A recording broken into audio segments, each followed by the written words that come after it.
let's kick this thing.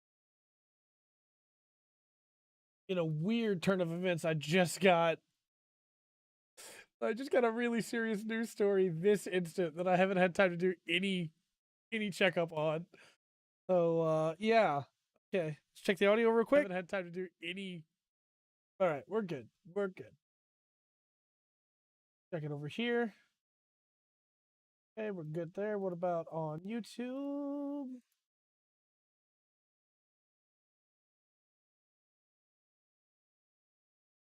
All right. Okay, so yeah, it's pre-show time. I would love to be reading up on the story, but man, I gotta keep the pre-show going.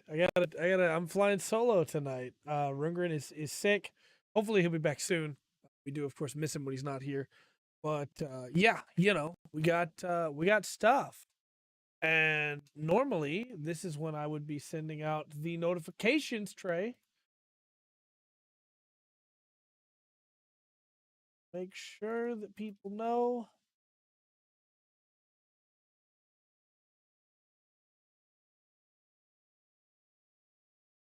That we're live.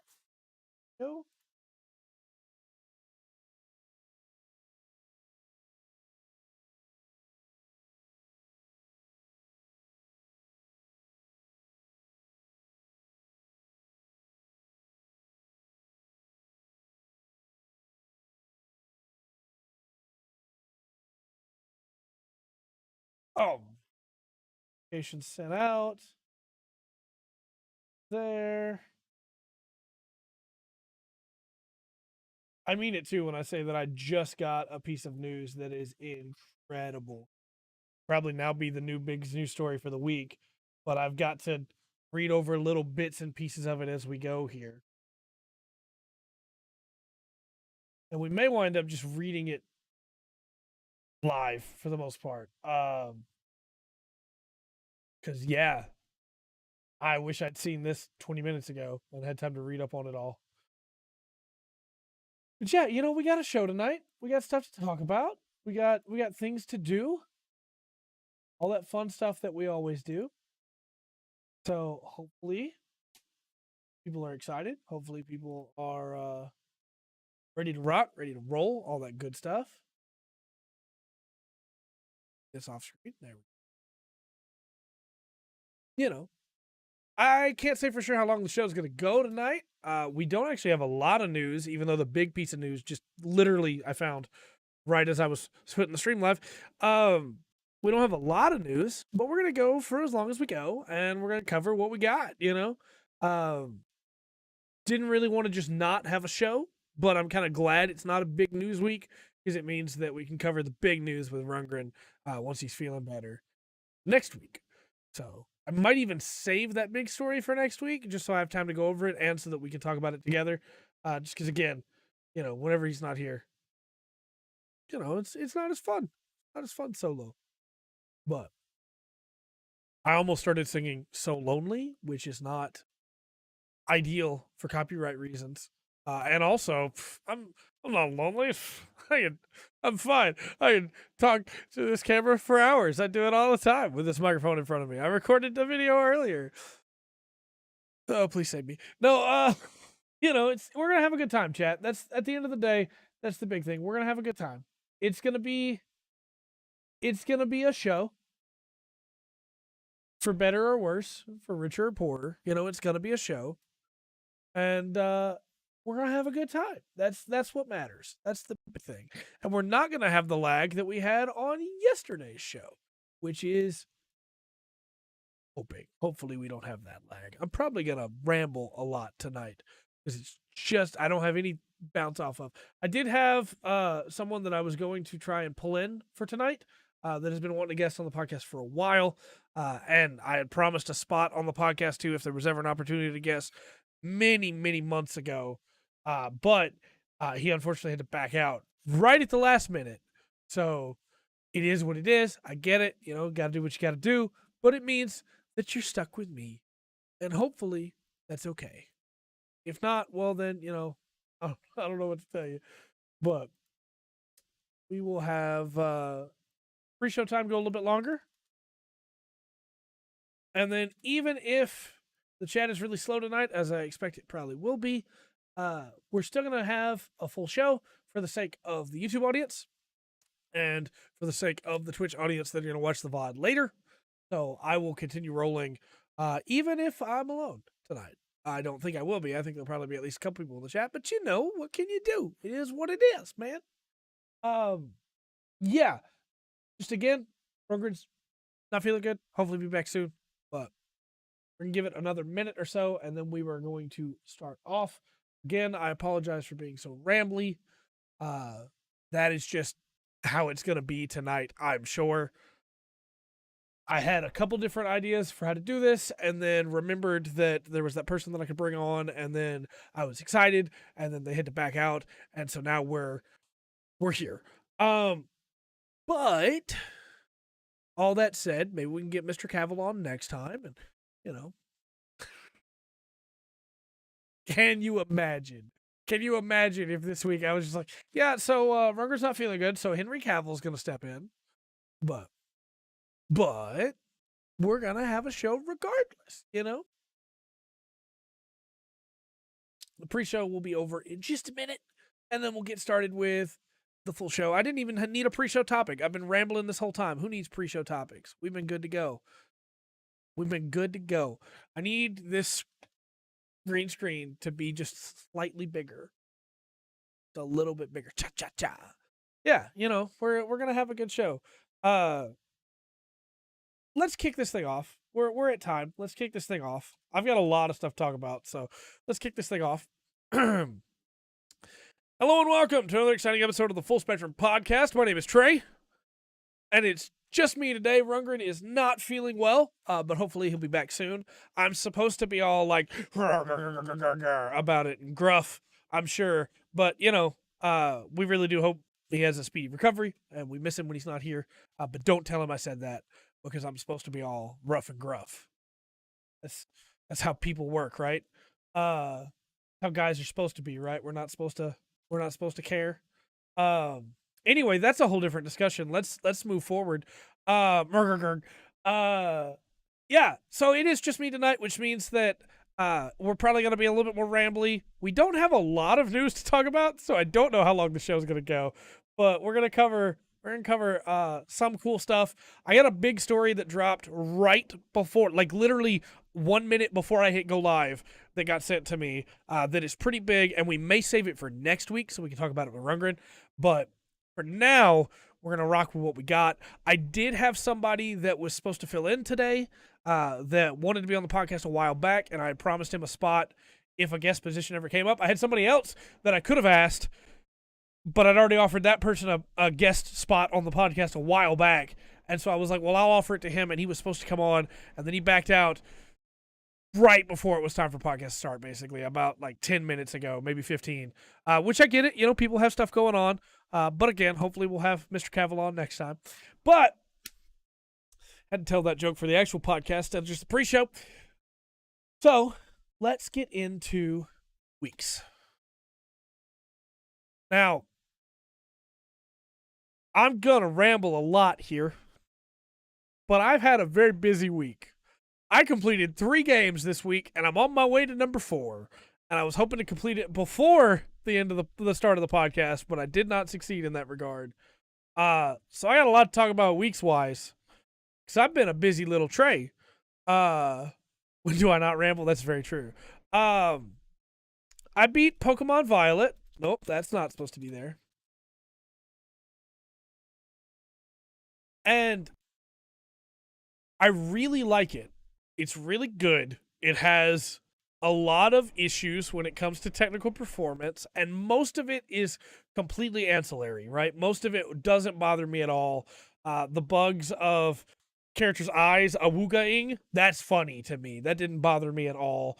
The bugs of sometimes things float up a little bit before they fall back down, that's whatever. Didn't really bother me. The frame drops did. That was kind of a problem. But I put out a full review. You can check out that full review if you want to hear my thoughts on it. But I did enjoy Pokemon Violet a lot. I think that it has some really cool new Pokemon.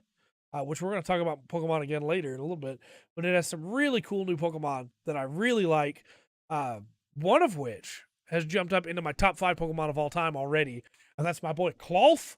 But I'm not going to spoil too much for people because I know that there's still a lot of people that haven't got to play it yet and don't know who those Pokemon are. So I'll just talk about Cloth because he was shown off in the first trailer for the game, and Cloth is the best. I love Cloth. He's a giant rock crab, and I love him. Story-wise, I think the story's really, really good. I think that the 3 different aspects of the story all flow really well together, and I think are really good. And when it comes to, like, no spoilers, when it comes to the Titan story, I think that is some of the best storytelling that Pokemon has had in a very long time. It legitimately got to me, and it was very good. And yeah, I like the story in this game. I like the gameplay in this game. I wish the frame drops didn't happen, because man, does it suck. Gonna drive while you ramble? That sounds good. Be safe, please. Man, does the frame drop suck. It's... When you're playing a game, I can put up with graphical problems. I can put up with some rough combat, right? I beat Lords of the Fallen. As long as your frame rate's steady, and if your frame rate can't be steady, it needs to not dip to Blighttown levels. Dark Souls 1 is like one of my 2 favorite games of all time. I love Dark Souls 1. Blighttown is the worst part of that game because the frame drops. Pokemon did not also need to have frame drops. That is a problem. And of everything going on with it, I think that is the biggest issue. And it's the one that people aren't talking about. They're talking about the glitches. They're talking about the bugs. The frame drops are a problem. And hopefully that's the thing they can patch and optimize. I doubt it, but hopefully so. But we'll see. But either way, I really enjoyed my time with Pokemon Violet. And yeah, it's a really, really solid game. I like it a lot. Really cool Pokemon in there. At some point, I will probably talk about the Pokemon openly, maybe next month, which next month is right around the corner now. But I don't really want to get in too much on the individual Pokemon that I love because of spoilers. And I'm going to spoiler tag a conversation we have later about Pokemon as well. Because I know for a lot of people, the joy is finding brand new Pokemon they've never seen before. But one of those brand new Pokemon they've never seen before is incredible. And I love it so much. And she's beautiful. And got a hammer. More Pokemon need hammers. Hammers are cool. Speaking of hammers, I also finished Sonic Frontiers. And yeah, that game's really fun too. I think that, like, when we look at, also I just realized if there's any new viewers on Twitch, they're like, is this like 277 episodes of a guy talking to himself? But like, Sonic Frontiers is what I love about Sonic, while also being in maybe my new favorite open world. Like, when we look at Breath of the Wild, that's a great open world, right? Because you can go anywhere, do anything mostly in the order you want to do them in, but you do eventually have to go take down the 4 beasts. You do eventually have to go fight Ganon, right? In Sonic Frontiers, it goes, hey, you need to gather these medals so that you can complete the quest. They're scattered all around the world, but you can also get them for defeating enemies, and you can also get them for defeating puzzles, or solving puzzles. That's true, I am talking to you. Thanks, Faith. You can also get them for solving puzzles, and you can also get them for fishing. Like, oh, okay, that's cool. Also, you need these fruit to be able to level up your attack and defense. You can get those from defeating enemies. You can get those from solving puzzles, and you can get those from fishing. Also, you need these keys to be able to get the Chaos Emeralds. You can get those from taking on bosses, or you can find them in the world as you explore, or you can get them from defeating enemies, or you can get them from solving puzzles, or you can get them from fishing. And so it really just feels like, how do you want to play this game? How do you want to explore this open world? You can get all the stuff you need doing just the thing you want to do, really. Which is so refreshing from, hey, you have to do this, you have to do this, you have to do this. And I think that, yes, of course, you do still have to do the, like, story stuff, but it's not, hey, here's a bunch of missions on the map, go do them. It's, hey, do what you want to do, man. Go. Run around the world. Hey, well, run around the world, go do what you want to do, have a great time, you know. And Rundgren is still sick, but hopefully he'll be back later. I do have some plans for later in the week for if he's not better, and he should take the week off, in my opinion. But I'm not. That's his choice. I gotta sneeze. But yeah. Anyway, Sonic, you can interact with that world however you want to, and if you just want to fish for everything, you totally can. You can just fish for everything, and that solves the problem. You got everything you want there. I'm gonna sneeze again. I can feel it coming. Oh boy. Okay, but yeah, it's really cool in that regard. Review for that went up on the channel as well, so that review is up, and you can go watch my full review for Sonic Frontiers if you want to hear my thoughts on that. Also, that soundtrack is incredible. I listened to the soundtrack so much already. There's a mix that somebody put up on YouTube of all the vocal themes in like one 30-minute clip, and I don't even know how much I've listened to that while working on other games. Then I beat Vampire Survivors because I beat 3 games this last week. That game's really cool. That game is a love letter to Castlevania in such a cool way, and the ending is way cooler than I thought it was going to be. I thought the ending was just going to be like, hey, you beat a couple levels, now have a final boss, okay. Hurry up. You're good to go, you know? But no, it's like a full-on like actual boss fight with full-on mechanics, and then you get credits. It was really cool, and there's a lot more characters I still have to unlock. I have a lot more I want to do with that game, but I finally beat the main crux of it and got to do the cool stuff, right? I got to make the super ultimate weapons and got to kill death, and it's like, yeah, that's pretty great. That's pretty great. It's a really, really solid game that I think a lot of people are just going to skip over because they look at the gameplay and go, you know, hey, thank you, and go, hey, that's not the kind of gameplay I want, because you can't attack on your own. It's all auto attacks. And you can get stuff to reduce your cooldowns, and you have to manage where you stand. It's like a mix between an action game and a shmup, a shoot 'em up. But I really like it. And I think that of the games I still have to finish, which we're probably, because we have time, we're probably going to go through what I still have on the list to finish for the year. This was one that I didn't know if I'd ever get to a point where I felt like I was done with it. And there's still stuff I want to do, right? I unlocked a tree character, and I want to see what the tree can do. But for the most part, I've hit that point where, hey, I got credits. I have other stuff I need to work on for the end of the year. We're gonna put a hold on this for now. But I'm coming back to you, Vampire Survivors. And I haven't recorded the review for that yet, but I'm gonna record that one soon and get all that cut together once I have my thoughts all collated. Because I do really like that game. It's really fun. It's really fun. Got a new microwave today? Nice. Hopefully that one is much safer than the other one. Then I've been playing the Tree Can Wallop You. I hope so.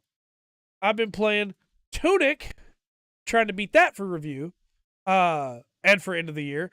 And that game's really cool. It's a love letter to like old Zelda in that the game doesn't really give you direction. There are like pages of paper, sheets of paper you can find in the world, and those sheets of paper are the manual. And as you put it together, the manual's in a language you can't read. And as you put it together, you slowly unravel clues that help you figure out how to maneuver around the world. And I really like it. This is top 10 for sure if it sticks the landing. I have finished 3 major bosses and moved into the next leg of the story, and I'm really enjoying that. And I want to see where things go. It's just a really cool game. I like it a lot. It captures that feeling for me in a way almost that like Elden Ring did, or old school Zelda games, as I've said, where it's, hey, you kind of have an idea what you need to be doing. You got to go do this thing, but you don't know how to get there, and you don't know what you're going to need to do it.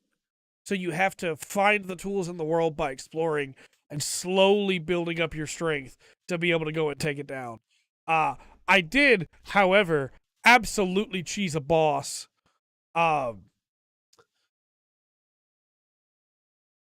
Turns out there's one boss. I don't want to spoil anything for people that are still looking to play this game for the end of the year. There's one boss that is very large and has a weak spot on his back, but my run speed is faster than it can turn. So I just kept running around him and dodging his attacks and hitting his weak spot. And he died really quickly. And I don't think that's how you're supposed to kill him, but I'm not complaining. I'm not complaining. I feel really satisfied and, successful because of it. And then, man, I played a bunch of games for videos or because I wanted to do videos about them. Finally got a modern microwave after 30 years. Congratulations, sir. Congratulations. Videos that, unfortunately, I don't know if I'm going to make or not, but I'll give a quick rundown of those. I tried out Northgard, and I like that game a lot. It's a RTS-style game where you have to work with your villagers and set them up to be able to go and do different jobs. And there's a bunch of different victory conditions, and it was kind of confusing, and I just don't feel like it would have made for a very good video there. I think I need to play the game more and then come back for a new video. But that game was really fun. I enjoyed it. I played around a little bit more with Divinity Original Sin 2, a game that I never really got into when it first came out, but I think there could be some really cool stuff we could do there. That is a, D&D-like is maybe the word for it, where your party can go around and it plays a lot like old school Baldur's Gate, right? And so you go around and you have to talk to people, get quests, do combat with turn-based stuff.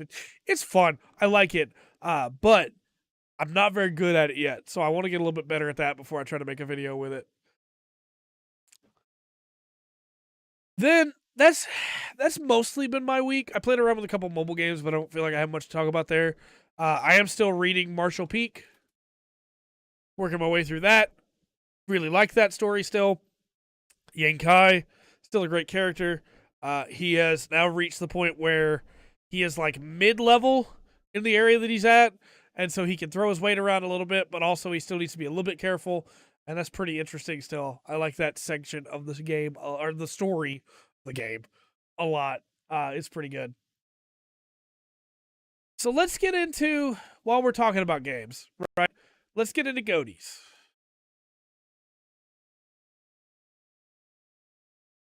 I've completed, and it feels like way more, but it's not. Of games that came out this year, I've completed Final Fantasy Origins, Stranger of Paradise, Elden Ring, SD Gundam Battle Alliance, Pokemon Violet, Sonic Frontiers, and Vampire Survivors. I've only completed 6 games this year, which is a problem. 6 games that came out this year. I've completed a lot more that didn't, but that's a problem. Because that's not enough for a top 10. So before the end of December, I need to finish Tunic, Xenoblade Chronicles 3, Digimon Survive. I need to play more Gundam Evolution. I need to put some more time into Froggun, Raft, Project Triangle Strategy, Warhammer 40k Chaos Gate Demon Hunters, Fire Emblem 3 Hopes, Pokemon Legends Arceus, and Tim. That's 11 titles I gotta put more time into, some of which I need to beat before the end of next month. Now, you may have noticed, Trey, you beat 3 games already this last week. That should be easy. Yes, I did. I did that by not sleeping. I'd rather not have to not sleep all this next month. So, yeah. I don't know how I'm gonna do this, but I'm gonna try. I have a list here of how long I probably have left hours-wise for the games that I'm playing. Digimon Survive is probably another 20 hours, maybe 22, 23. Tim's probably another 30. Xenoblade Chronicles 3 is 100 probably still to go, but I have to beat that because I want to. I like that game a lot. Tunic is probably another 6 hours most. Pokemon Legends Arceus, I was right at the end of that, so it shouldn't take too long. Maybe another 3, 4. 3 Hopes, I have no idea. I'm still very early on in that game. Same with Demon Hunters. Froggun, I think I'm like a third of the way through. And then Raft, I've played a lot of Raft over the years while it was in early access, so I don't know how far away I am from that. Speedrun, let's go. That's pretty much where I'm at. And so here's the thing, chat. Here's the big problem. There's another game that came out this year that I would really like to be able to talk about for Goaties, which is Guild Wars 2 End of Dragons. But I've got 2 more full seasons of Living World before I even get to End of Dragons. So there's no way. There's no way. And then I just got code for Lunistis that I want to play. Sounds good, Will. And try out before end of the year. So what I'm trying to say is, chat, something's got to go from that list. But hopefully next week I'll have more games to talk about that have been beaten. Because we got stuff we got to do. We got to get into gear here. It's crunch time. And I keep saying I'm not going to crunch, and then I let stuff like this happen where it's December and I've got more than 14 games basically that I probably should have already finished and 11 that I need to finish. So, yeah, just throwing that out there for anybody who's like, Trey, you haven't made that many reviews this year. Like, well, this is why. But yeah, that's pretty much been my week. It's been a good one. It's been a good one, I think. There is a fly in here that keeps trying to get inside my non-brand diet soda. So I'm just going to go ahead and finish that off so it can't. But yeah, it's been a pretty good week. Obviously, again, I'm going to say this probably like every 30 minutes or so, and it's almost been 30 minutes. Rundgren is sick this week, so he's with us, but hopefully he'll be back next week.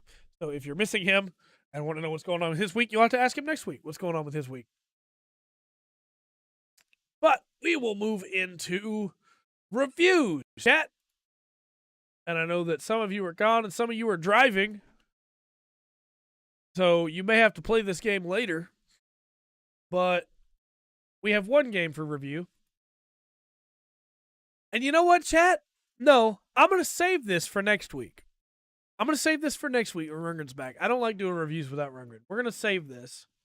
And we're going to roll into announcements instead. I understand that it's going to make the show shorter. I understand that some of you just love to play the review game every week. We're going to save those for Rundgren because it means something when we do it with him.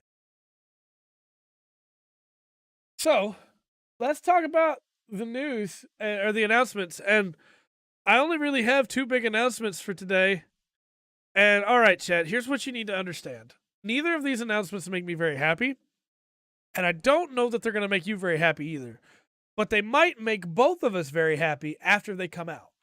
We're just going to have to wait and see.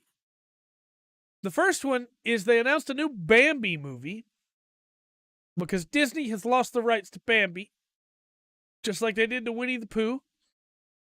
And this is Bambi the Reckoning. This will be a graphic horror take on the much-loved classic. Bambi, he's angry, I guess, that his mother is killed, and he goes on a murder spree rampage. I don't know how to feel about this, chat. I don't know how you feel about this, chat, but, this is being made by Jagged Edge, who have made things like Krampus, Easter Bunny, Jack and Jill. They've made a lot of horror movies based on stuff like this. And they're still working on a sequel to Winnie the Pooh, Blood and Honey. But Bambi the Reckoning is planned to release around Valentine's Day, 2023. Not a fan? Well, you're definitely going to love this next one then. Which is The Mean One. Which is a horror movie about the Grinch. Which also has become public domain. So expect all of this to keep going as the years go by, as things become public domain.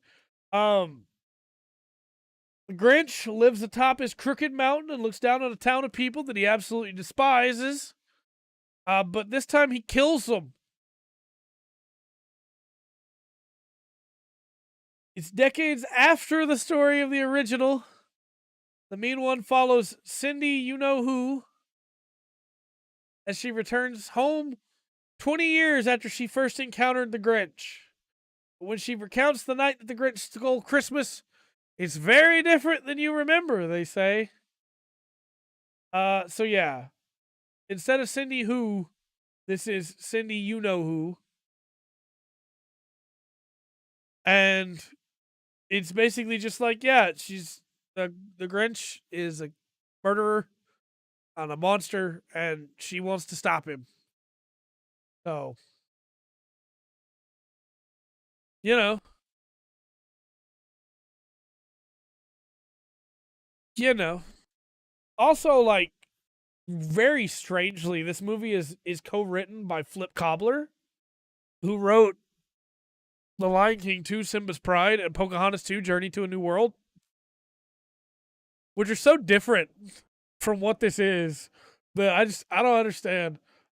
This one is gonna have a limited theatrical release December 15th. This one's coming out fast. So, you know, if you're excited to watch the mean one, they do a lot of riffs on the song too in the trailer, where they reference the song "You're a Mean One, Mr. Grinch." So, why did the camera unfocus? There we go. But you know, what can you do? I guess it's something. But because of that, I wore my Christmas shirt.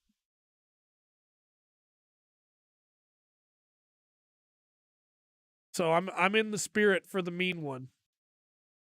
Maybe I was the mean one all along. Could be. But those are our announcements for tonight. Now again, like I said, the show might be shorter than usual because just me. But let's get into the news. And I do have a topic that I can tackle if we have some extra time. And it is Gundam themed. So that one should be fun for people. But let's get into the news here. So, let's talk about Genshin Impact 3.3 update. And you may say, but Trey, you don't play Genshin Impact anymore. Why are you talking about its update? Well, there's a reason for this. And it's that Genshin Impact's 3.3 update is introducing a trading card game. And if you know anything about me, you know that I'm a sucker for trading card games. I have next to me at this desk some Pokemon cards, as well as some Yu-Gi-Oh cards. And somewhere over here are some Mega Man cards as well.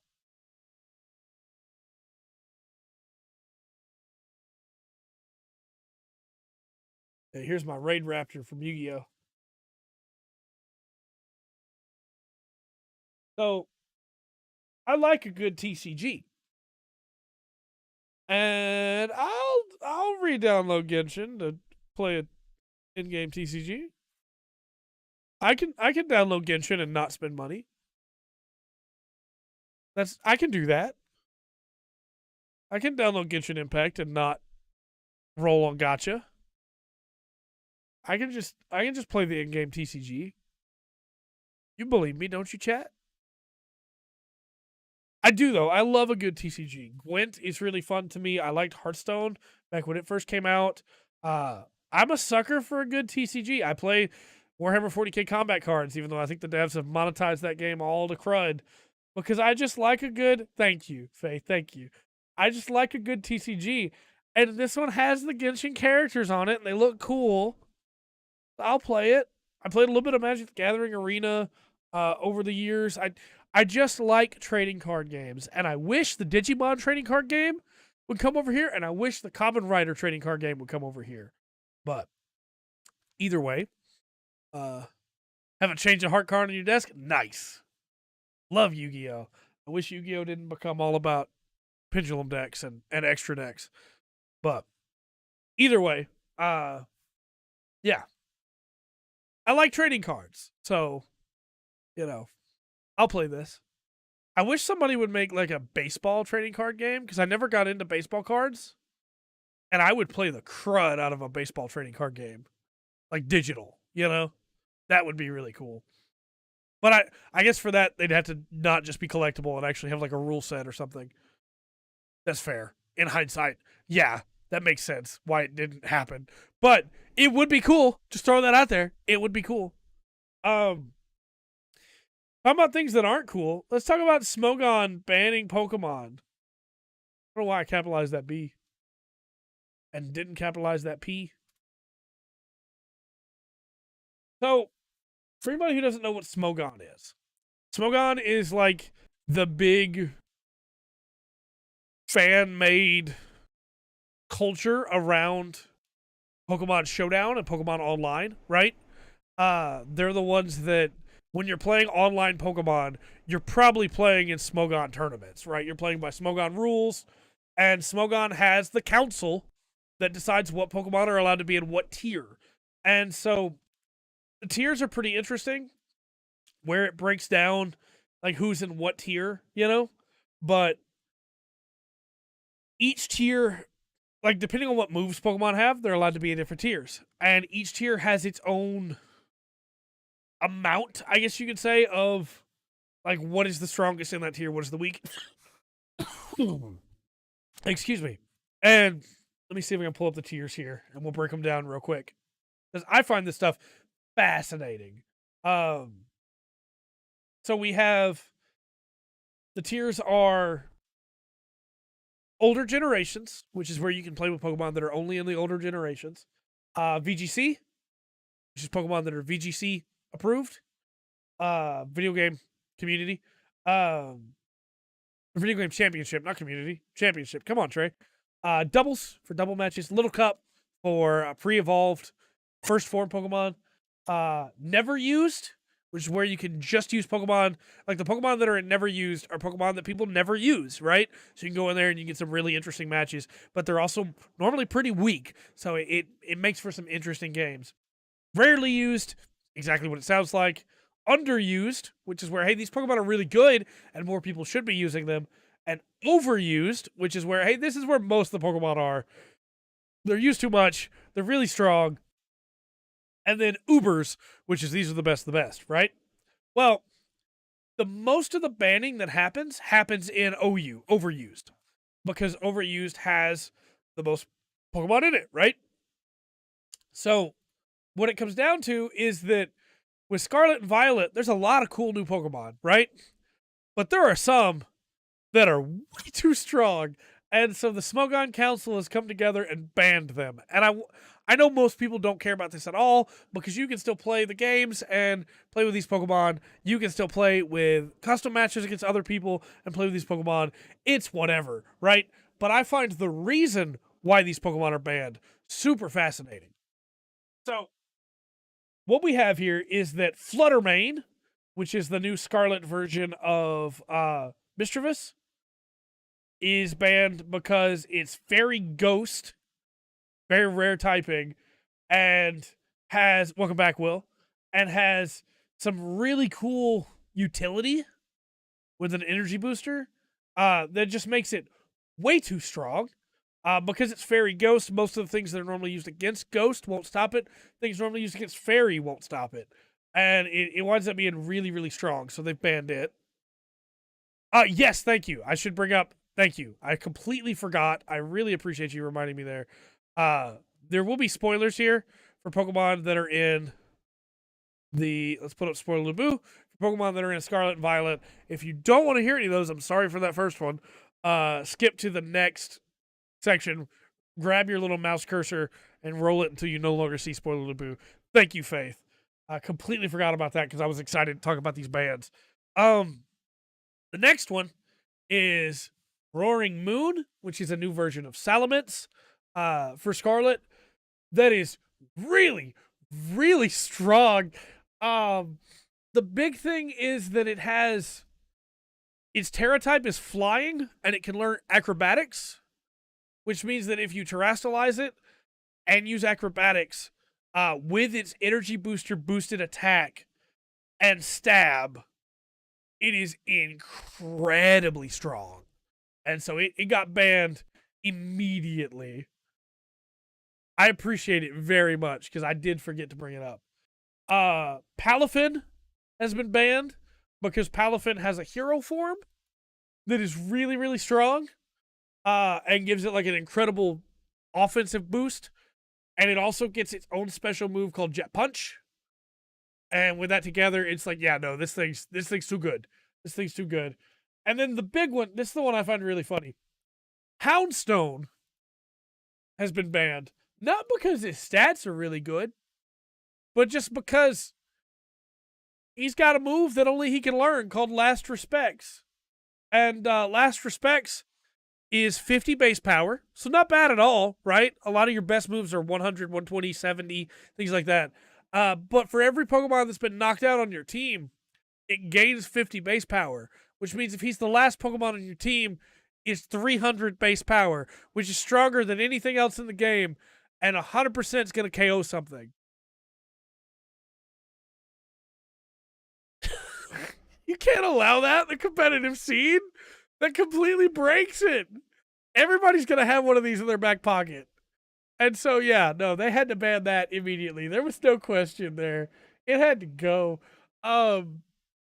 It's the only Pokemon right now that has it, though there's a chance that later on, different Pokemon, if you can bring them in from Pokemon Home, will learn Last Respects. And if so, they may just have to ban the move. But right now, it's a lot easier to just ban the Pokemon. So, we'll see.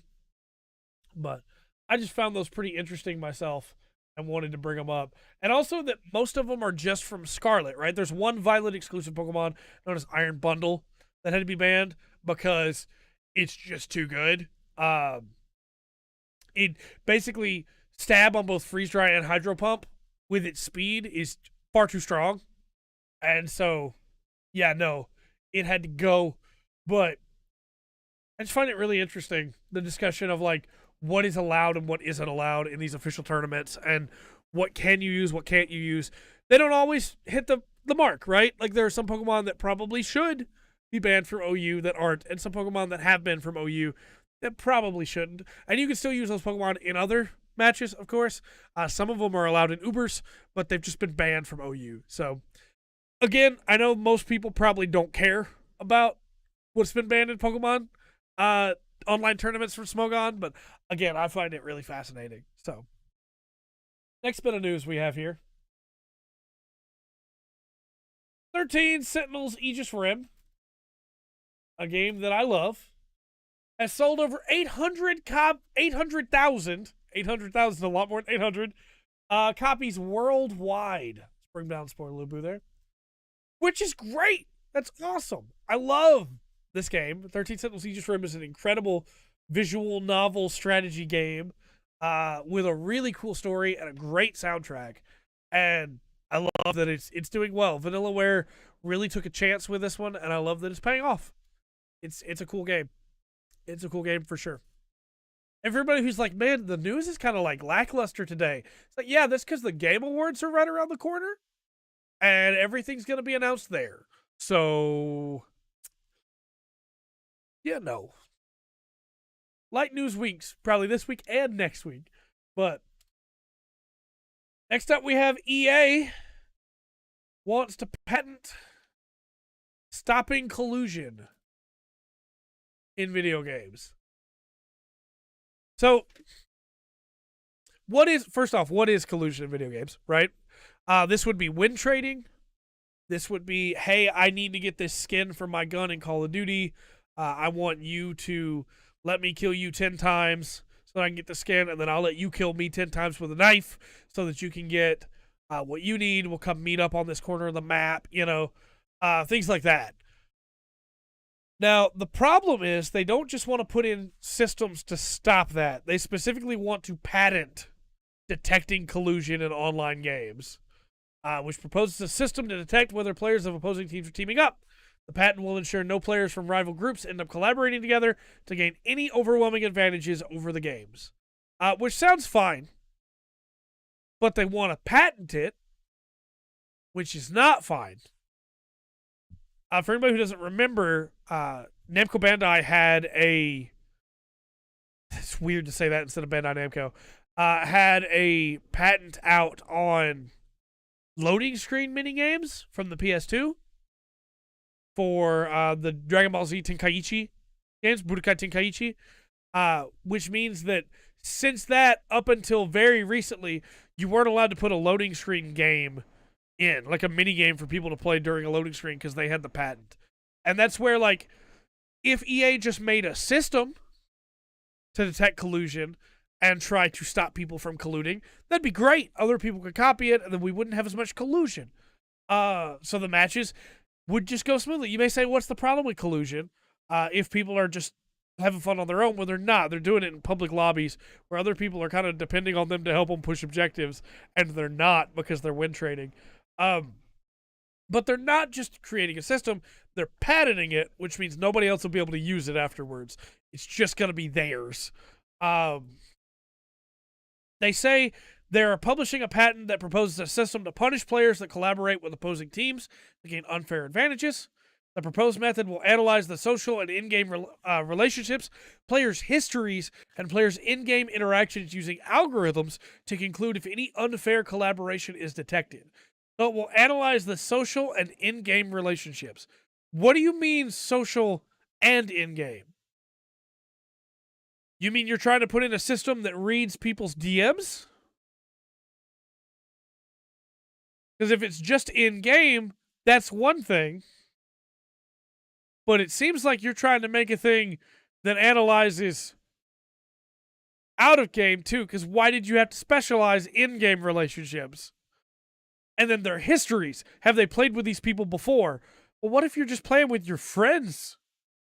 And their in-game interactions using algorithms to conclude if any unfair collaboration is detected. The patent discusses various punishments for players indulging in colluding, including reward reduction or no rewards, removal from the match, suspension, and getting banned. How about no? I agree. The system may be utilized in EA's multiplayer FPS or Battle Royale games that often experience this issue.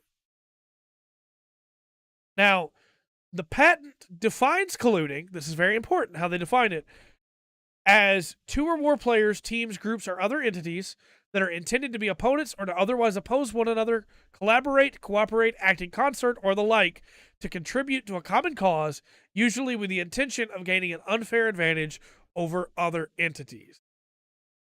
Yeah, I mean, you will, right? Why wouldn't you play against each other for the fun of it?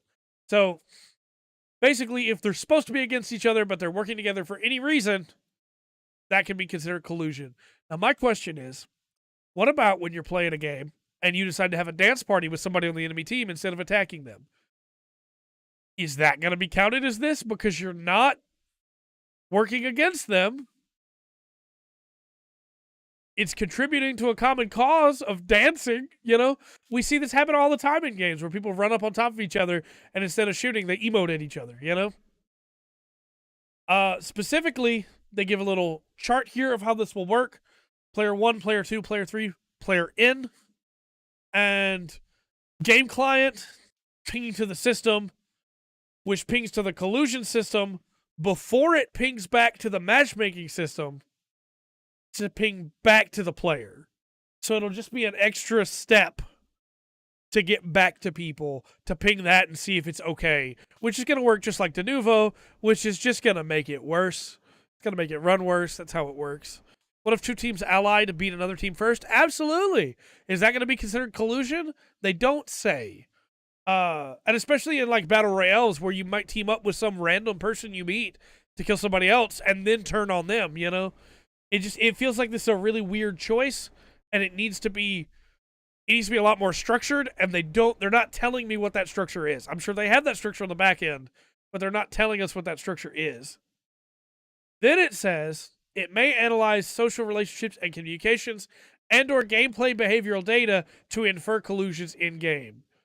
The patent mentions tracking data and relationships with suspected players, including friends, guild memberships, group memberships, party memberships, team memberships, and community memberships.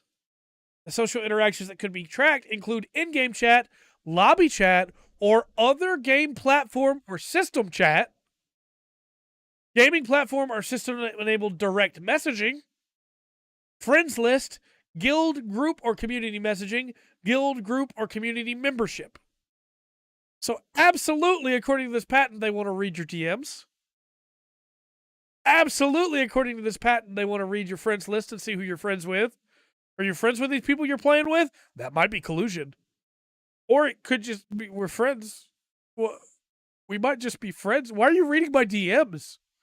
I assume if I DM somebody on PlayStation that Sony can read those. Why do you need to, EA? I don't like that. They go on to talk more about here how player teammates and opponent relationships in the current and past matches in the current and or different games will be analyzed. This information may include histories regarding how many matches the players have been on the same team or the other players present on the team in those matches. The system may cause players to be removed from the match, disqualified from rewards, suspended, banned, and so on. The patent articulates such actions may be automatic or following a human or algorithmic review of the output of the anomaly detected algorithm. And yeah, it just, I don't like this. I don't like this at all. I feel like, yes, there needs to be a system to deal with collusion. No, I don't think it needs to be reading DMs. That doesn't feel right to me at all.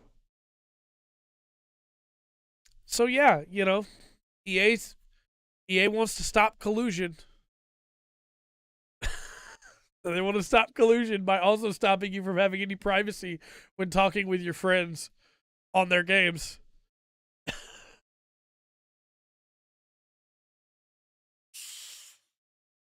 Yeah, that's a weird one. That's a weird one. And since we're talking about programs that will definitely affect the flow of gameplay, let's talk about Mega Man Battle Network 2. Or the Battle Network Collection, sorry. I thought about 2 because it's my favorite. It's going to have Denuvo at launch, which is going to make it run worse. Denuvo is an anti-cheat software, for anybody who doesn't know. It has, in countless games, there's a fly in here, in countless games, has affected performance. And very often, Capcom will add it to their games before they release them and then take it off later to avoid that first couple months of piracy. But it affects every game performance-wise that they add it to because it has to ping the server to make sure that everything's okay. And that sucks because that means the emulated version of these games are going to play better than the Steam versions for a little bit, which is not ideal.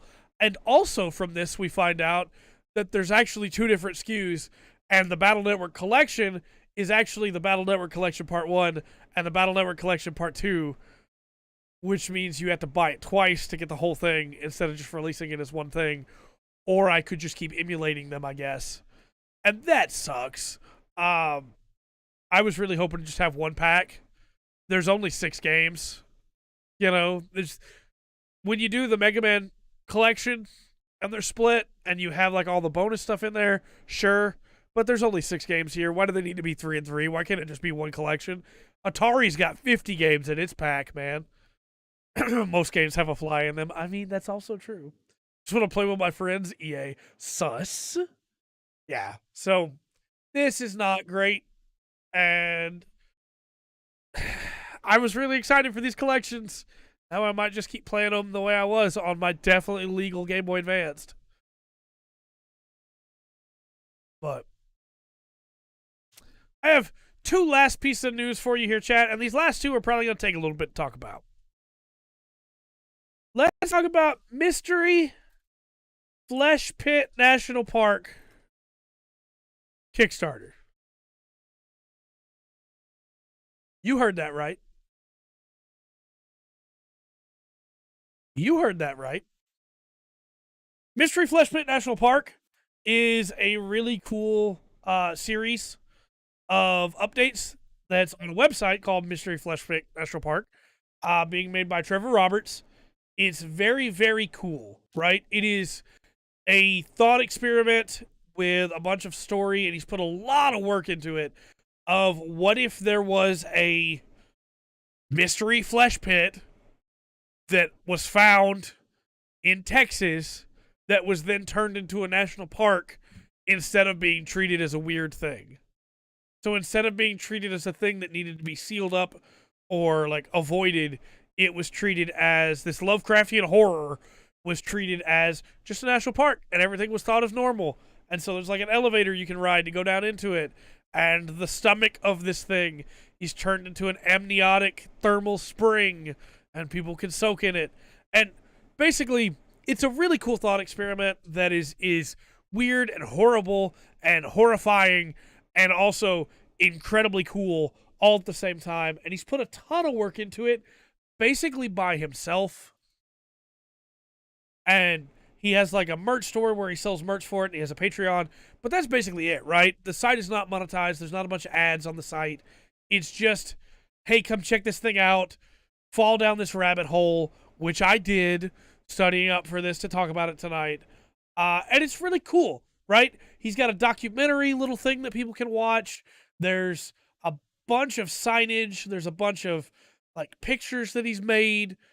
There's no telling how much work he's put into making this world and world building this together. And it's just really cool, right? So in the process of this, people started saying, hey, you know what would be even better about this? If it was a survival horror video game. And I don't disagree. I think a survival horror video game, as you go down into the Mystery Flesh Pit, yeah, it's right up my alley. That would be really cool, right? I'm so happy that I dug into this, because this thing rules. Now, Trevor Roberts also thought a video game would be really cool. And so he was reached out to by a studio, and they started a Kickstarter. He announced just this week that he is aborting the Kickstarter, and I want to read what he says to you word for word, because I think he makes it really clear how he feels about this, and although we don't know the whole story, it seems pretty evident that something happened behind the scenes, and my guess is he was lied to, because of how much money they were asking for was nowhere near enough to make a survival horror game. They were asking for $300,000, which is not enough. I've never made a video game. I know $300,000 is not enough to make a video game. Especially not one that has to make brand new assets for everything, like Mystery Flesh Pit National Park. But I want to read his statement for you here. He says, hello, my name is Trevor Roberts. For better or worse, I'm the artist and writer behind the Mystery Flesh Pit project. As many of you know, about a week ago, a team of developers and I launched a Kickstarter campaign to fund a video game adaptation of the Mystery Flesh Pit. After a lot of fan feedback, a fumbled marketing push, internal disputes, and some deep introspection, I've made the decision to cancel the Kickstarter as of this Monday, November 28th. None of the pledges made toward the campaign will be collected by Kickstarter, so no one is going to lose any money they have pledged to support it. Anybody that supported the game will get their money back, no questions. To those who were looking forward to a video game, I apologize. Most people do not fully appreciate what a substantial undertaking it is to produce even a modest video game. I have personally and carefully created each and every piece of the Mystery Flesh Pit project, but something as large as a video game is wholly beyond my scope as an individual artist. When I am not the one directly responsible for overseeing its creation, I cannot ensure its quality. After this experience, I can firmly state that there will be no endorsed video game adaptations of the Mystery Flesh Pit as long as I am alive. To those who are and have been avid supporters and enjoyers of Mystery Flesh Pit content, I apologize for losing focus on what this project's appeal has always been. I sincerely hope that by canceling this overly ambitious Kickstarter campaign, I have avoided what could have been a rushed and inferior gaming experience at best, and an unmitigated disaster at worst. It is also my hope that my decision to endorse this particular Kickstarter does not harm or hinder the superior work of other credible, talented creators that are and have been working hard behind the scenes to bring you a Mystery Flesh Pit tabletop gaming experience late in 2023. Regular, or as regular as Flesh Pit material can be, content will resume as I direct all my attention towards the completion of the Mystery Flesh Pit book. Thank you for reading my very serious post about imaginary mystery meat on the internet. Absolutely. He's taking responsibility. And as sad as I am that there won't be a game, what I like the most about this is that he's going, yeah, no, I need to have control of this. I need to have creative control of this, or it won't be what it needs to be a part of this universe. And I won't settle for second best. And I really appreciate that. Again, it seems pretty clear to me that he was lied to, whether on purpose or out of ignorance. And he does not seem to appreciate that at all.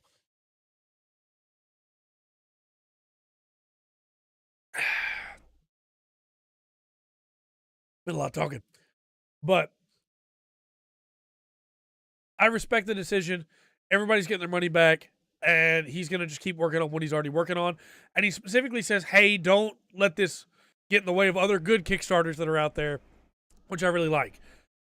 One of the biggest problems with Kickstarter is the number of times that people have gotten in over their heads, and instead of admitting they made a mistake, they just pretend it never happened. The Yogscast made a Kickstarter for a game called Yog Ventures that I backed a long time ago because I used to be a really big fan of the Yogscast and the Shadow of Israfel series that they had. I was a huge fan. And unfortunately, I was let down pretty hard when not only did I not get the game that they promised me, I didn't get my money back. I got instead a code for a completely different game that also wasn't very good. And it happens way too much, right? A cool project gets a Kickstarter, and the Kickstarter is promising all this stuff because the person making the original project has been told by the people that are swindling them or that are just ignorant to how much money it costs to make things that, hey, this will be great. This will be really cool. Yeah, they either get hijacked or don't work out, for sure. And it leads to hurt feelings on all sides. And I'm glad that in this situation, Trevor Roberts went, hey, the integrity of my project is more important than making a video game based on it. And as much as I would still love to have a video game in this setting, I'll settle for the book and the tabletop experience. 100% I will. I can't wait to read that book. I'm going to read that book. I'm going to include a link to the website here for anybody that wants to go check it out.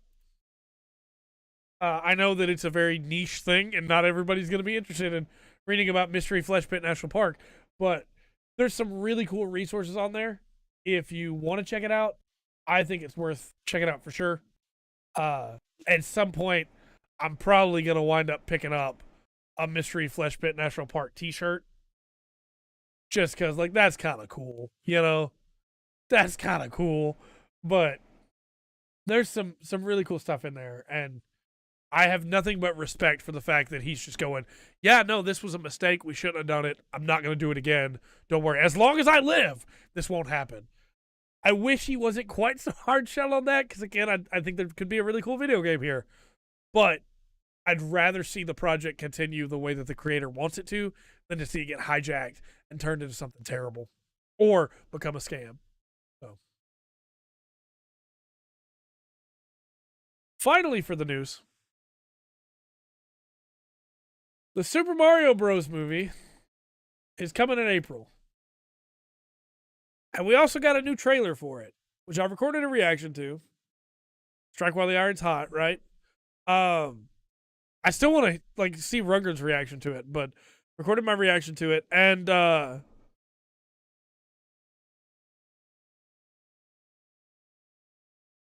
to word this? I don't think Chris Pratt is doing a voice at all. I think that's just his voice. And Luigi's not much better. I think Peach looks cool. I think what they did with her looks cool, but I don't know what they're doing with Mario and Luigi here. Charlie Day just sounds like Charlie Day, and Chris Pratt just sounds like Chris Pratt, but trying to sound goofy. Why not just hire Charles Martinet? That's my question. Why not? They did reveal that Seth Rogen's going to be Donkey Kong. I don't know how I feel about that. They also changed Donkey Kong's 3D design. He looks more goofy now. He looks more like Donkey Kong Jr. did in his original game, which some people might be happy about. Didn't really work for me, but I don't know. I don't know, man. It's a weird one. It's a really weird one. This movie is definitely for kids, right? This movie's not being made for me, and I feel like continuing to cover this movie when it's not made for me and I don't like it is probably a mistake. But it's also like the big gaming movie right now, because Sonic is good, and so people just stop talking about it, and so now everybody's focused on Mario, and I don't know, man. I don't know. That trailer did not hype me up for Mario. It didn't make me go, yeah, Super Mario, the hero. It made me go, okay, Super Mario, goofball. Sure, I guess. That's what we're doing. If that's what we're doing. So I don't know. It's a strange thing, chap. It's a strange thing. They make a movie out of somebody that you think is a really cool character in a video game that already has a voice and already acts one way. Then he doesn't act like that at all, and he doesn't use that voice in the movie they make. And you question why they didn't just make a different movie than they wanted to make. Especially when they put so much effort into making the Koopas and Bowser and the Bob-Ombs and the Shy Guys look good. And the Toads look like Toads. Why go to all that effort and then just not make it Mario? I don't know. Maybe I'll be surprised when the movie actually comes out. Maybe once the movie comes out, I'll have a very different opinion on it. But as of right now, I don't. Like Deadpool, the X-Men movie, 100%. Why go to all that effort and then just go, hey, we're going to use this person's name, but it's not going to be that person. We're going to do whatever we want with them because this is our thing. Well, it's kind of, I guess it is, but it shouldn't be. It should be like when you're using a franchise, you should probably stick with the franchise. That's all I'm saying, you know? It should probably be what it's supposed to be. But what do I know at the end of the day? I'm just a guy making YouTube content and playing video games. I don't know. So, we are going to do a topic because I do have a topic. And this topic, news is not a topic. This topic is one that I think even non-Gundam fans will find interesting, which is, what is a Gundam? And this is a topic I've been wanting to do for a while, but I couldn't do with Rundgren here because I don't want to spoil things for him. And this is a topic that we as Gundam fans do not talk about. You don't ask this question. And there will be people watching this later that are going to go, Trey, no, why? Why would you do this? Why would you do this to yourself? But here's the thing. I like the chaos. So what is a Gundam? What if he's watching? Well, Rungen, don't. These are spoilers for you. You can watch if you want to, but these are spoilers for you. Okay. So when we ask what is a Gundam, right? That's not what I was expecting to come up. When we ask what is a Gundam, we have default Granddaddy Gundam, right? Who did not come over here on the screen. Okay.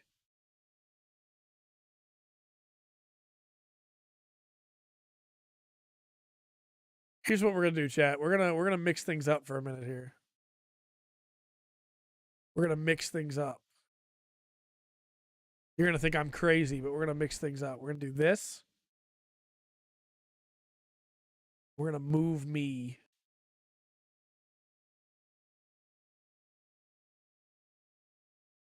How could I? That's the question, right? When we think about like OG Gundam, this is what we think about. It's the RX-78-2. This is a Gundam, right? We get a bigger image. This is the Gundam. Now, we don't talk about this as Gundam fans, but we should. Now, We call this the Gundam for a couple of reasons, right? Look at this beautiful P Bandai perfect grade, by the way. Look at this thing. It is amazing. I am Gundam. So yeah, when we look at a Gundam, we say V-fin, right? That's what makes it a Gundam. It's the V-fin. It's the head design. It's the body. And for the most part, that's correct, right? When you look at the strike, for instance,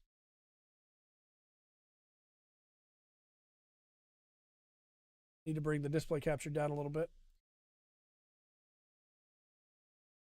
Look at the strike. That's a Gundam, right? It's got the V-fin, it's got the head. When we look at the Shining Gundam,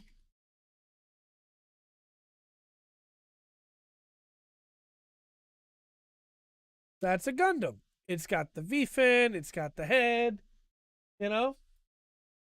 3 colors, yeah, for the most part, we're looking for 3 different colors that really show and really shine. You know, we want that is a Gundam, right? Victory Gundam.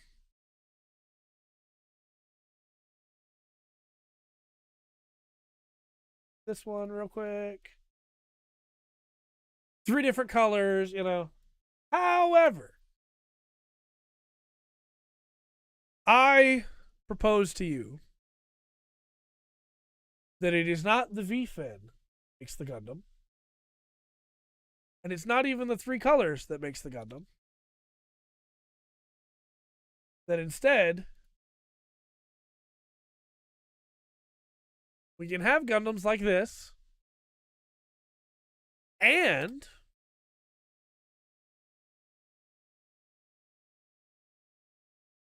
we can have Gundams like this.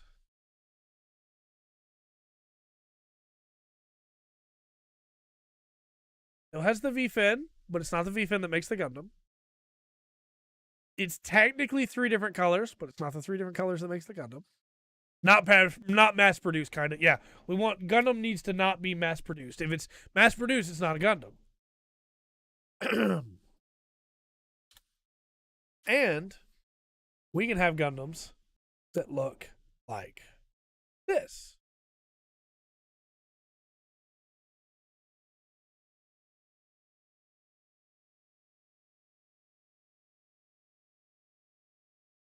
They like Transformers. No, not all Gundams transform.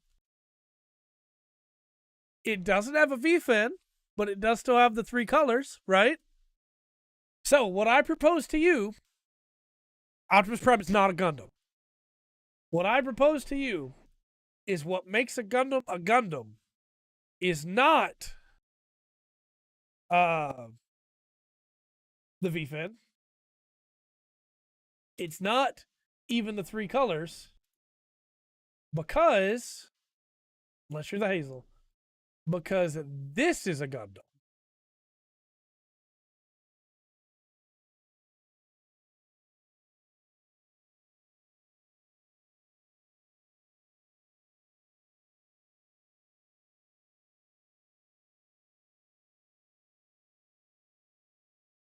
What I propose to you, chat, that is the Gusian.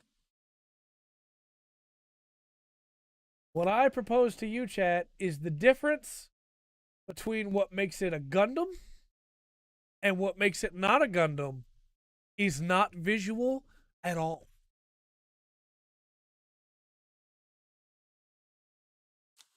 What I propose to you, chat, is the difference between what makes something a Gundam and what makes something not a Gundam depends entirely on each universe, and it is the model number.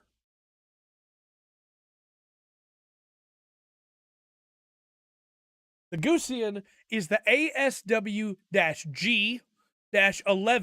Gundam Gusian. Only in the IBO universe, only the Gundams have a G in their model number. In the Seed universe, GAT X-105 Strike Gundam has the GAT in it because it's a Gundam. In OG Gundam, RX-78-2, the RX designation, RX-79 or 78, like that, is a Gundam designation. ZGMF. When we look at Victory, it has the V in it, in the model number. Exia is the GN-001 Exia. The model numbers. I'm going to sneeze again. The model numbers that make it a Gundam.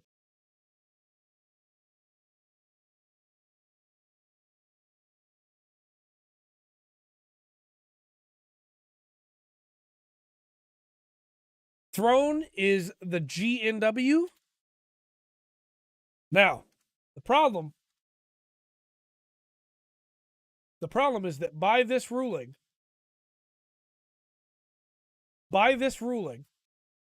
like Gurren Invader Zim, Raphael does it. By this ruling, this is a Gundam.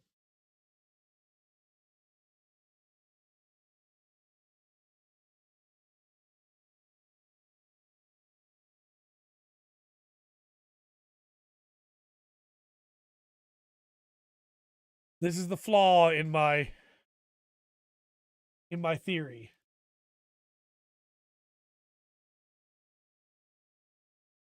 Because by this ruling, this is also a Gundam.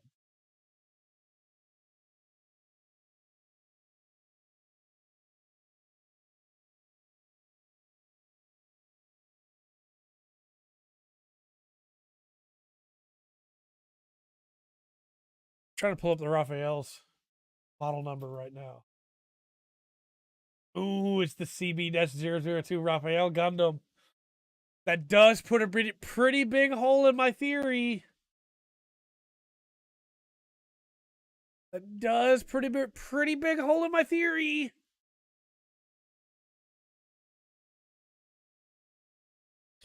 Well, I was all sure of this theory here. And that's why things like the Masala, despite being Gundam adjacent, is not a Gundam. Because it's the PMX-000.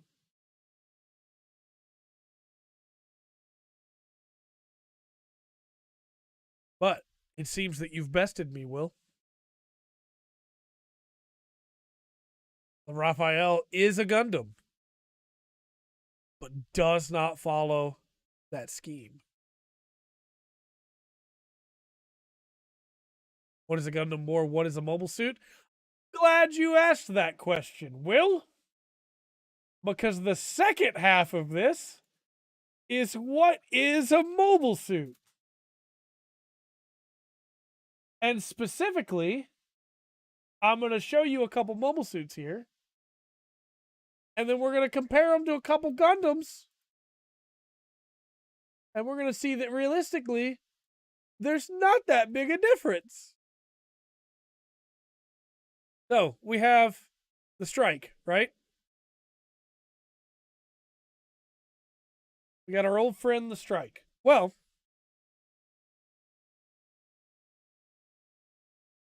if we look at, again,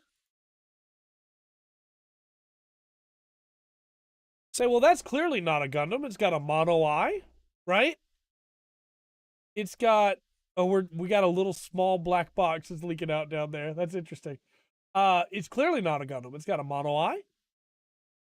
It's got a fin. It's got weird wings on it. That can't be a Gundam, right? Surely not. What about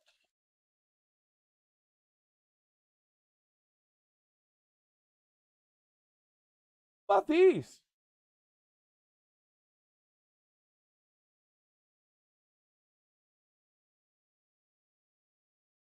All the GMs, yeah. So this is a Gundam, right? This is a Trey red frame.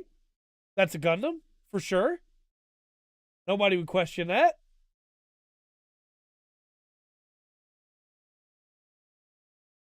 That's for sure a Gundam. But what about this? It's still got the V-fin. It's still got the same chest design. And people say, well, it's a mobile suit because it's mass produced. Okay. It's a mobile suit because it's been mass produced, even though it has the same outline as a Gundam. I can agree with that. Sure. So if something's been mass produced, then it has to be a mobile suit and not a Gundam. But yeah, it's the M1 Astray, right? Mass produced one. What about this?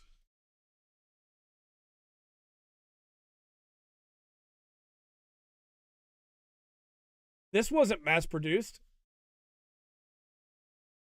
Why do we call it a mobile suit? Well, it's got a mono eye, so it has to be a mobile suit, right? It has to be. 100%. There are no Gundams that have mono eyes, right?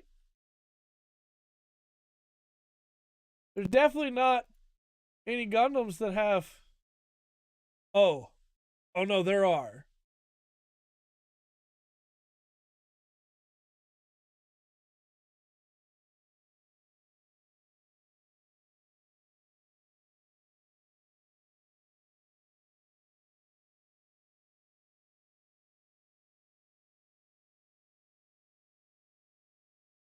So what makes it a mobile suit then?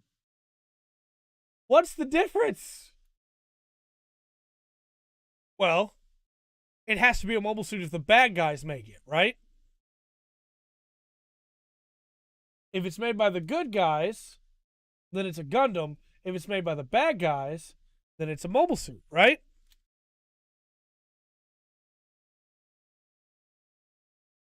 If we go by that definition, I could say sure. But what about this? What about the Mark II Titans version? Seeds OS. About Gundam Seeds OS.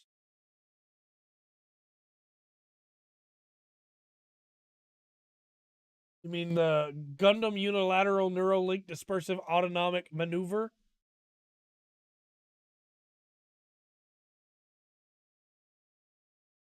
Because, man, I can't tell you what that means.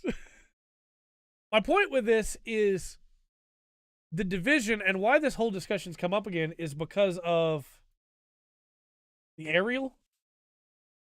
It may seem like I'm just throwing things at you, but I am going somewhere with this. This discussion's happened because of the aerial.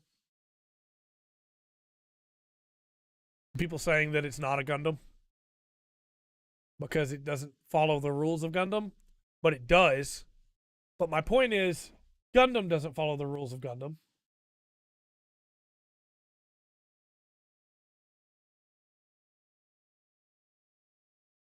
This thing is a Gundam, right? Of course it is. But it doesn't have the V-fin. It has V-fin going behind. This looks more like a Gundam than it does. But people have no problem accepting this is a Gundam. But want to get upset about the aerial. Then, if we look at... What is it called? The Garibaldi? That's where I'm going with this, Will. This is a mobile suit. People will say, well, of course it's a mobile suit. Look at it. He doesn't look anything like a Gundam. Except, where did we leave the Gusian? Did we get rid of the Gusians tab? I think we did. This is a Gundam. So why is this not? Because it's a mobile suit. Gundam is freedom. What does the show say that it is? That's what it is. That's how this breaks down, right? Not to get too complicated on you. If the show says it's a mobile suit, then it's a mobile suit. If the show says this is a Gundam, as Will's just pointed out, the G-Self, then it's a Gundam. The discussion's not that deep, man. What is a mobile suit? What is a Gundam? Whatever the show calls it. When people go, well, this can't be a Gundam because it doesn't look like a Gundam. Yeah, it does. Well, this has to be a mobile suit because it looks like a mobile suit. What does looks like a mobile suit mean? At the end of the day, what does the series say it is? That's what it is. Anything can be a Gundam if the series decides it's a Gundam. Look at the leopard. Right? You look at this chonking machine of a man. That's a Gundam. That is a Gundam, my friend. And it's a dang cool one at that. I love the leopard. Sometimes it's easy, right? Sometimes you look at something and you go, this is, yeah, it's Mobile Suit Gundam. And just to wrap all that back around, you know what a Gundam is? It's a specialized mobile suit. They're all mobile suits. It's just some mobile suits are Gundams. It doesn't need to be complicated. It doesn't need to be fancy. What does the show call it? That's what it is. Does the show call it a mobile suit? It's a mobile suit. Does the show call it a Gundam? It's a Gundam. Simple as that. Easy peasy. No problem. So yeah, I just kind of wanted to get into that for a minute because I see that discussion all the time. And it bothers me because what does it mean to be anything when we start getting down into that? And also nothing, no mobile suit, no Gundam will ever be as cool as the Bawu. So what does it matter?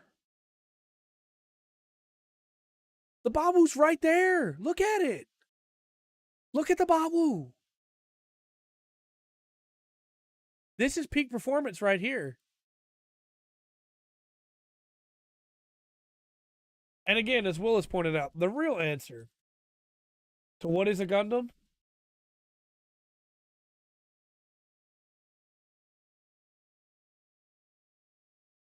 What is a Gundam? Trying to find a non-spoiler picture.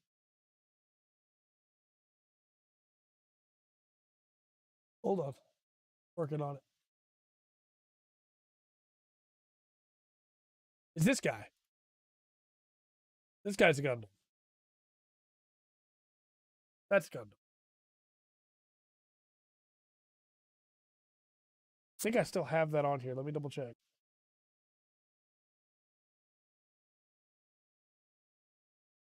I am a Gundam. He's Gundam. That's how it works. I don't make the rules. He does. He says he is, so he is. So yeah, I thought that might be a fun little thing to do.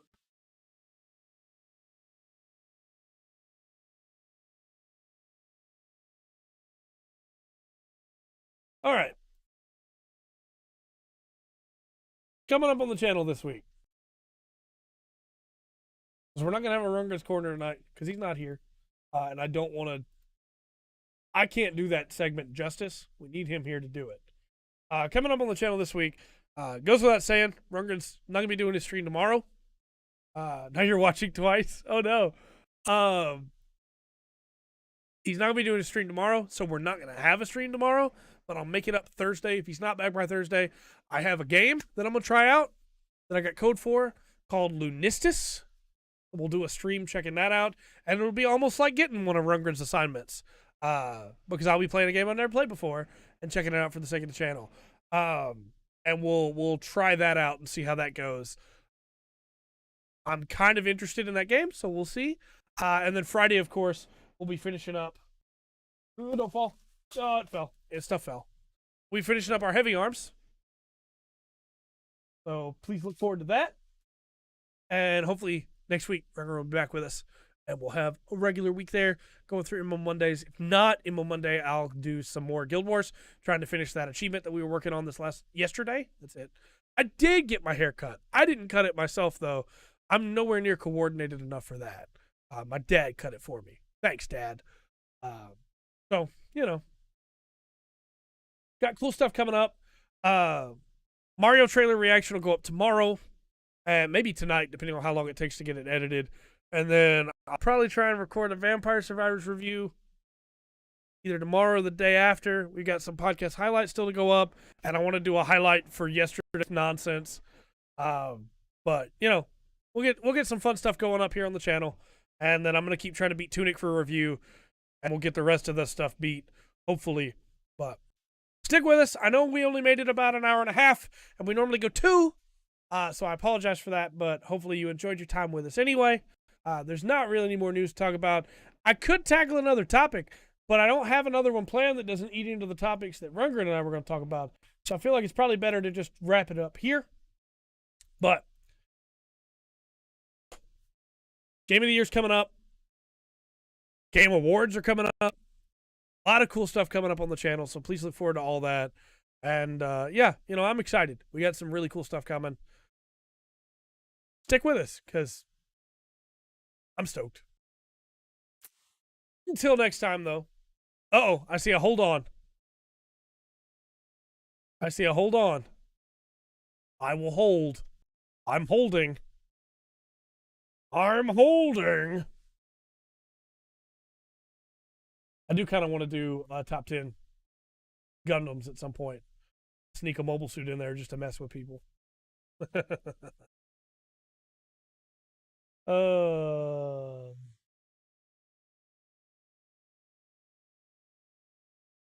So I do have a bigger story, but we'll wait until next week to talk about it because I want to get Rundgren's take on it too. But there's some big stuff going on with the Smash community, like always. So, will I have held? Can you link me something? Sure, link away. I can't guarantee I'll cover it tonight, but you can link it. I'm stoked for Cody's ad time. I am stoked. I think we're going to have some cool stuff coming up. And I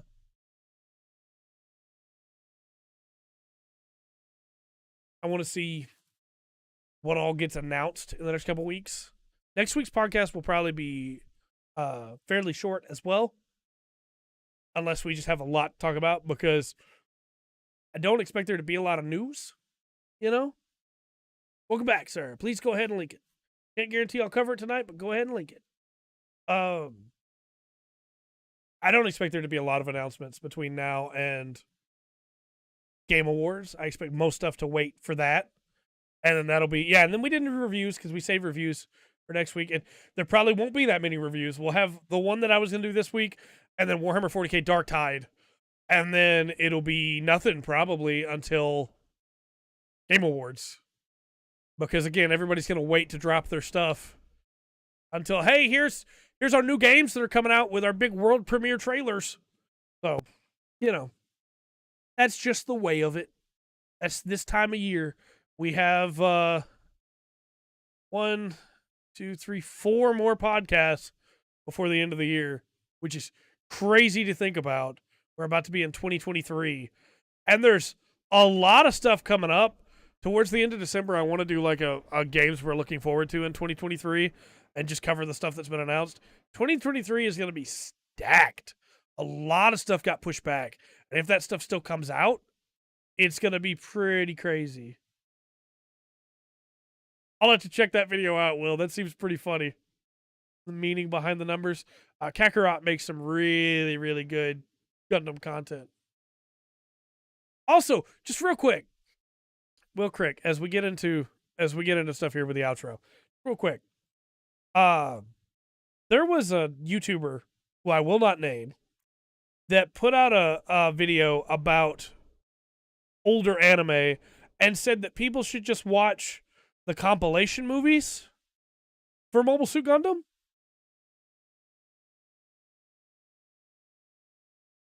Excuse me?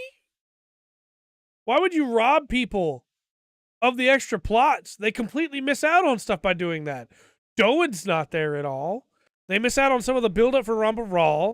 The Black Tri-Stars are barely mentioned. Makuve's basically skipped. What are you doing, man? Don't do that. Watch the series. Don't just watch the compilation movies. The series are good, Check them out. Gundam's good, man. I like it a lot. You should watch it. Have you ever heard about this series called Mobile Suit Gundam? It's pretty cool. There's this kid named Amuro that gets into a giant robot and he kills a bunch of people. We need to go. We need to go. I'm getting into that weird, like I've been talking for an hour and a half straight mindset. We need to go. Yeah, no, with cool stuff coming up. Please look forward to it. All the fun, usual stuff. We'll be back Monday. No, we'll be back Thursday. We'll be back Thursday with something. Yeah,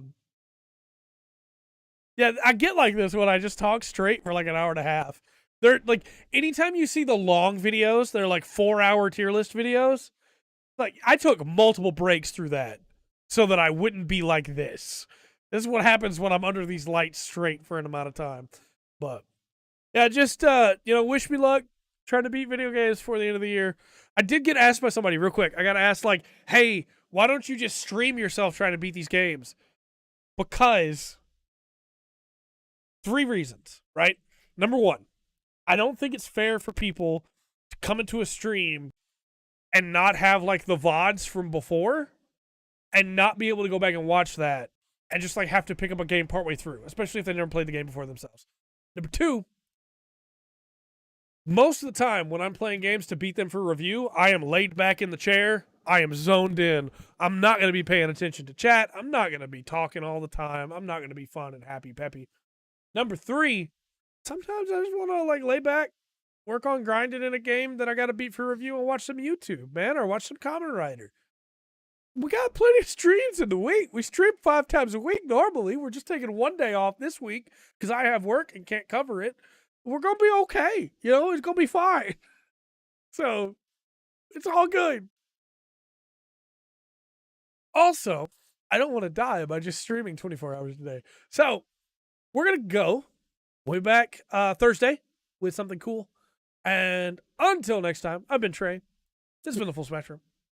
Remember to always enjoy the full spectrum that life has to offer.